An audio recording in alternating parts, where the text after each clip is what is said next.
When it comes to refrigeration, convenience is at the very heart of Adande refrigeration.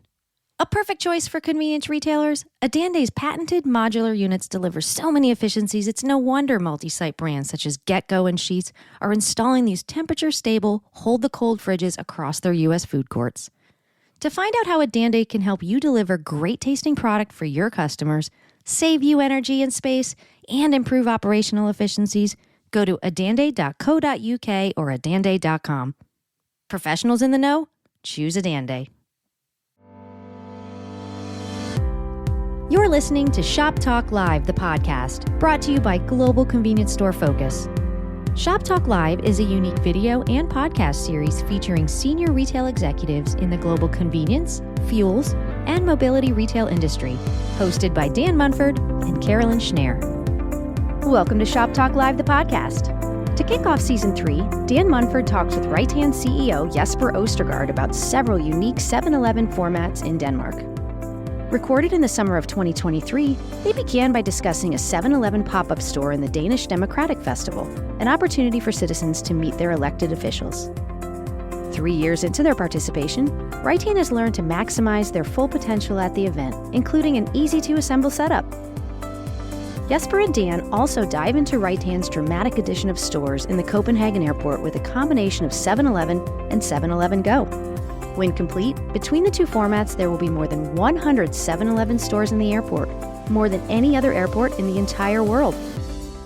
I hope you enjoy this episode and certainly go to our website at globalconveniencestoreFocus.co.uk to see this video in its entirety on episode number 59. Well, welcome to this special edition of Shop Talk Live. I'm delighted to be joined by my very good friend and our guest, Jesper Østergaard. Jesper, of course, is Managing Director of Reitan Convenience in Denmark, and we always enjoy working with you, Jesper. Thank you very much. Nice to be here. So, Jesper, this is an opportunity for us to catch up with what's been going on in the Reitan business, yes. Of course, across the Nordics and the Baltics, as you are. You've just held a democratic festival. And we love the way you do things at Reitan. So I just wanted to ask you, what is a Reitan Democratic Festival? What happens? Well, I would love to say it's our democratic festival, but basically it's a Danish idea. It was founded in 2011. And the whole idea is basically to bring together political parties, grassroots, different associations, companies, decision makers, and normal average citizens. So basically, how can we make citizens talk to politicians in real life instead of, watching on television, reading in newspapers what's happening? So that has been going on for years. We did not attend in the beginning, but the last 3 years we have been there. It's not a sort of a commercial event or festival. So the whole idea is not to sell a lot of products. The reason for that we are there is that we years ago decided that we had to become something more than just an average convenience store. We wanted to be able to impact decision makers, politicians in terms of rules and regulations. We wanted to talk about our vision and strategy. We wanted to be very visible about the fact that 7-Eleven Denmark is so much more than just pizza slices, Coke, and hot dogs. So attending this festival, which is like a 3-day festival with 75,000 participants, is of course a festival where we do sell a lot of products, and that's great. But the main idea for us is basically to talk about our vision and strategy, and especially around sustainability, animal welfare, healthier choices, basically. So that was a great event. We attend in different panel debates, both small events, big events with thousands of people. So it's a great opportunity for us to be part of the agenda when it comes to politics and regulations. So that's really nice to be there. What a great idea. I wish every country did that. And you built a pop-up store. Yeah, it's there's a lot of logistics going into this, because for some reason it was decided that this festival goes on a very remote island. So everything has to be taken there by boat. participants either go by ferry or are flying to the island. So every time we close down and pack everything away, we keep it at a farm at this island, and then we rebuild the store the year after. So, but that itself creates a certain feeling. You are far away from the rest of the country. It's usually fantastic weather in June. So it's a great event. Yeah, definitely. Very, very, very, very interesting. And obviously, the Danish market, what you're doing in Denmark and in Copenhagen in particular, has been of great international interest this year. We had a very successful event with you, which you helped us host in Copenhagen back in March. You enjoyed that. I think you and your team enjoyed that.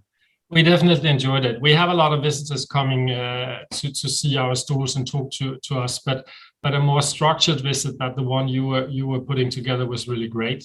You always have visitors where you feel, why did they even go or bother? But this group of people were so keen, so curious, so interested that we all really enjoyed it. And what happens every time you get visitors, you always learn a lot yourself. One thing that struck me after your visit was actually when I think back when I joined this business many years ago, and we went on conferences somewhere in the world, I realized we always had very different challenges in our countries or markets.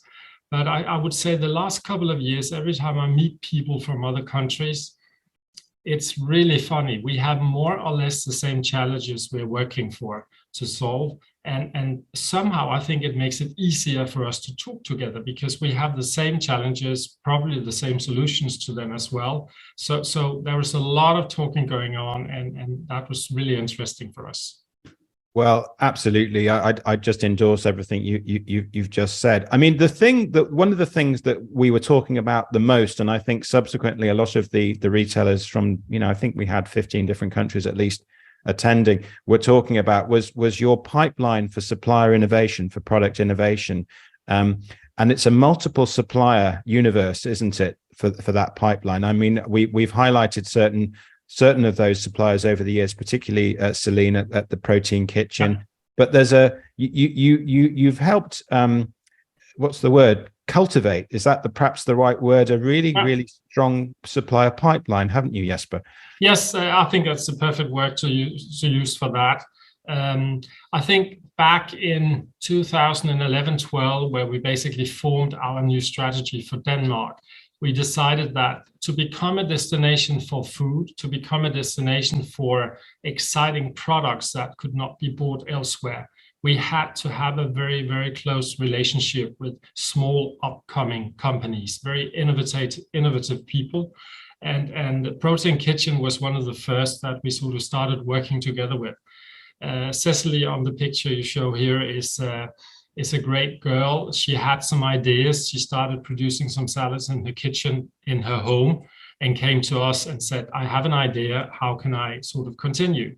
So since then, we have been working a lot with inviting in these very small upcoming companies and supporting them, helping them, mentoring them in terms of discussing what would you think or what would we think would work with you, which kind of products, which kind of ingredients, which kind of wrapping should we go for in terms of the climate debate, etc., etc., etc. So we have really become, I would say, a stage where early upcoming innovative people comes to us and talks about their ideas. And that's exactly the goal we had back in 2012.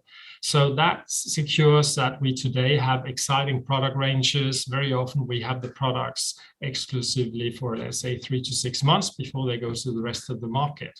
So that is a vital part of our strategy and our business model. I mean, it's quite a feat, isn't it? Making yourself I love the way you put that, the stage, for these discussions and ideas to happen. And then you have that in return, you have that exclusivity for a good period of time, a reasonable period of time. Have you seen that? Very exciting, I think. And it's obviously something a lot of the industry wants to strive for. It would have been one of the topics that we'd all been in agreement on. But obviously it's difficult to get there, isn't it? Have you seen, obviously the other question I should ask is, have you seen some big sales and profits as a result of the success of that strategy? Is it working for the business? Yeah, it definitely works for the business. When we started, I would think that what we classify as healthier choices, i.e. salads, etc., accounted for perhaps 5% of our total turnover when it comes to food and beverages, but that accounts for close to 38% today. So that has definitely worked. We have grown the customer base year on year, so we have many more customers per store per day today than we had back then. And we can see when we do our analysis that the new customers coming into our stores are actually customers buying these products. So if we had opted or decided that time, no, that's not going to work, it's not part of our business, because it is challenging. You don't have exactly the same high margins as you have on a hot dog or a pizza. But if we had not done that, we would only have had like 50% of the daily customers as we have today. So that has sort of secured our long-term future, I'm pretty sure. If we look at our next 5 years in terms of where's the growth coming from, comparable growth, not opening new stores, it is from these products as well where we see the growth coming. So it's really exciting. Absolutely, and it was thrilling to see the success that you're having with that. Well, I think one of the other things that struck us was some of your thinking and your commercial success in terms of looking at the airport location that you're working in at Copenhagen, and you've had a lot of success in that very different kind of space, that unique type of space, haven't you? Yes, we have. We have been operating stores in the airport for many years, but for many years we sort of never got allowed, so to say, to operate stores in what we say is the real airport, namely the airside. We had one store on airside, but that was sort of far away from the center of the airport. But what happened last year was that they were running a tender for convenience stores in the airport, and we won that tender back in autumn last year. And right now, these days, we are actually sort of materializing what we got out of it. So what it means is we are currently opening new stores airside as well. We are establishing new vending solutions. We have not been working with vending in Denmark before, but we have been working with the technology side, the product range side, and then we have established this branded 7-Eleven Go to sort of let the customer know this is not the normal range in a manned store. So this is exciting. We currently operate 6 what we call vending islands in the airport. It's still early days, but when everything is opened, we will be operating 11 7-Eleven manned stores and 89 vending machines throughout the whole airport and 1 cafe. So basically 12 manned stores and 89 vending machines. So I'm glad you repeated that second number, because it's huge, isn't it? It is huge, and it will be the airport in the world with most 7-Eleven stores. So it's really, we have our footprint all over the airport, which we are so excited about. So yeah, it's really exciting days. The turnover we are achieving in the airport when everything is built and ready is really high. So it has become a huge part of our business. And that's exciting. We get allowed to show our products and the brand for so many travelers every year. Copenhagen Airport is the biggest in Scandinavia. So we are really happy about this situation. I love, you've almost rethought vending, haven't you, a bit? We have been trying to rethink vending because our own experience has been so far, it's basically soft drinks or water. And very often if you are thirsty, you want to buy water, then it didn't work. You couldn't get access to it. It was too complicated. So we have been working on the technology quite for a while, and we think we are there now. So it's really seamless business. It's really easy to access. Everybody knows how to do it. So far we actually can see that our turnover coming from vending is close to the double of our budget. So it's really performing well. Well, I can see why, because nobody likes queuing, and there's such a need for immediate consumption, isn't there, in that type of airport environment. So, in a way, you've secured the business for the future with your new supplier pipeline and the kind of, the relationship you created there with all these exciting new businesses who are willing to take risks and try innovative things and really be at the leading edge of product innovation. And then you're doing very well in all aspects of your business. What do you think, looking ahead, next 5 years, Jesper, what does the future look like for the convenience industry in Denmark, and perhaps you could say more widely than Denmark as well? I think first of all, as said when we talked about your visit in Denmark, I think convenience operators, the convenience business in general, gets more and more similar. So in the old days, we traveled a lot to get inspiration. We still do that. We still get a lot of inspiration, but we don't see that big differences from country to country anymore. So I think we have accomplished a lot in the industry in general, and it all focuses on food and beverages, really. It does here in Scandinavia as well. So it's hard to say what happens in 5 years, but I think things happens much faster than my first 10 years in the industry. So we really have to up ourselves. We really have to work even faster, because our competitors in the Danish market is doing pretty well as well. They have learned how to develop products as well. They have learned how to be very fast to the market with new things. So every time we talk about this from a strategic angle, we just emphasizes the importance of being even faster. So where should the growth come from in Denmark the next 5 to 10 years? We have a quite bold ambition. We are going to double our turnover from 21 in 27. That requires quite a lot, I can tell you.